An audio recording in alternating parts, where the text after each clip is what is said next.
You know what kind of man Abu Bakr was? He wasn't a big guy, but he had a big heart.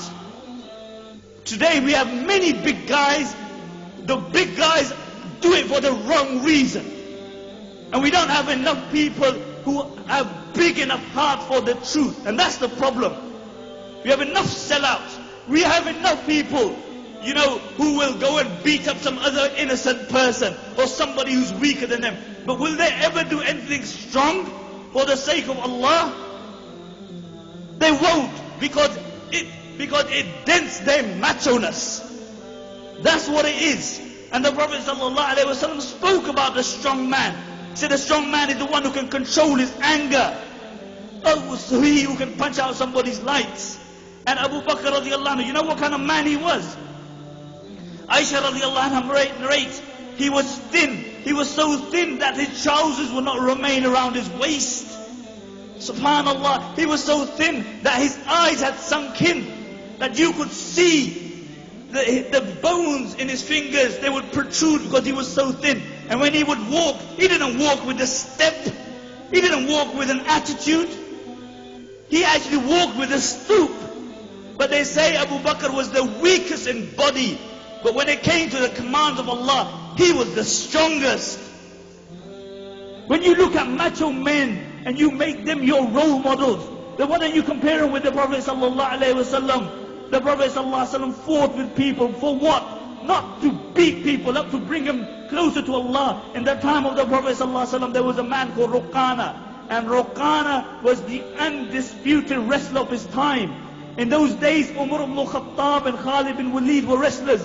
But nobody had ever defeated Ruqana. And upon occasion he came to the Prophet ﷺ and he said, "Oh Muhammad, if you beat me, I will embrace Islam." And the Prophet ﷺ got happy. He got elated. He said, "Will you actually embrace Islam if I beat you?" He said, "Yes." And he grabbed Ruqana and he floored him.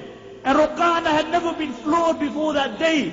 And he stood up and he gave it the usual. "Oh, I won't look in. You know, my foot slipped."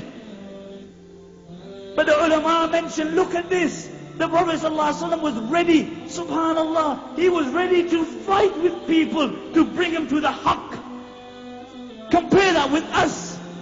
You know, this sick concept of macho man that we have nowadays. This sick concept that we have. You know, somebody who can make somebody an orphan, somebody who can push drugs, who can carry a piece. These are role models for our youngsters. Why? The reason is because we have failed to give them alternative role models. If you had told your child about Khalid bin Walid before they slept, they would have looked up to the local drug dealer. If you had given them examples of Abdullah ibn Mubarak, they would have looked at other people. But did we do that? No. We told them Cinderella. That's what we told them about. And Ruqana stood up again. And he said, "Give me another chance." And the Prophet ﷺ grabbed him and he dicked him again. And Ruqana was shocked. It had never happened to him before. And the Prophet ﷺ said, "Oh Ruqana, if you hang around with me, I will show you greater things than me battering you." And Ruqana said, "What could be more greater than this?" And the Prophet ﷺ indicated toward the tree, and the tree ripped through the earth, and they stood in front of the Prophet ﷺ, and they bore witness that there is no God but Allah, and you are His messenger. And the Prophet ﷺ turned to Ruqana, and he said, "Oh Ruqana, I told you, hang around with me, and I will show you things which are greater than me battering you." But this was the life of the Prophet ﷺ, and the examples go on and on. We live in a shallow society where, you know, you judge people by how good looking you are. So you got plenty of hair, then you might become Prime Minister. That's where William Hague lost out. You know, you're good looking, but good look, you know, only skin deep. But if that is what you're looking at, then is there anybody's looks who can compare with the looks of the Prophet ﷺ? Jabir radiallahu anhu mentioned, I saw the Prophet ﷺ on the night of a full moon. And I looked at the face of the Prophet ﷺ, and I looked at the full moon. and I looked at the face of the Prophet ﷺ, and then I looked at the full moon. But then I looked at his face again, and I looked at the full moon. He said, I swear by Allah, the face of the Prophet ﷺ was more radiant and more beautiful than the full moon. Do you know what this story, tell your children this story tonight, of Zulaykha is? Zulaykha was the wife of the Aziz. She was an honorable woman, and she fell in love with Yusuf alayhi salatu wasalam, who was a slave. And the news spread around that she was infatuated with this slave. So the other honorable women started saying, you know, how did she fall in love with him?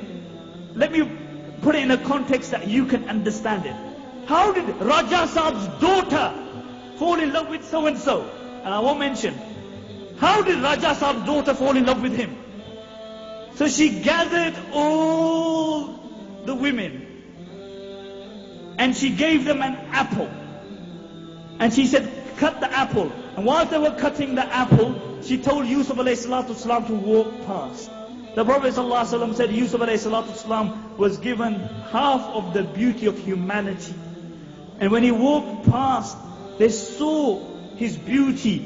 They were so immersed in his beauty. Whilst they were cutting the apple, they cut through their fingers and they did not even feel the pain. Aisha radiallahu anha mentions, if the women of Zulaykha had seen my Muhammad sallallahu alayhi wasallam, they would have cut their hearts and felt no pain.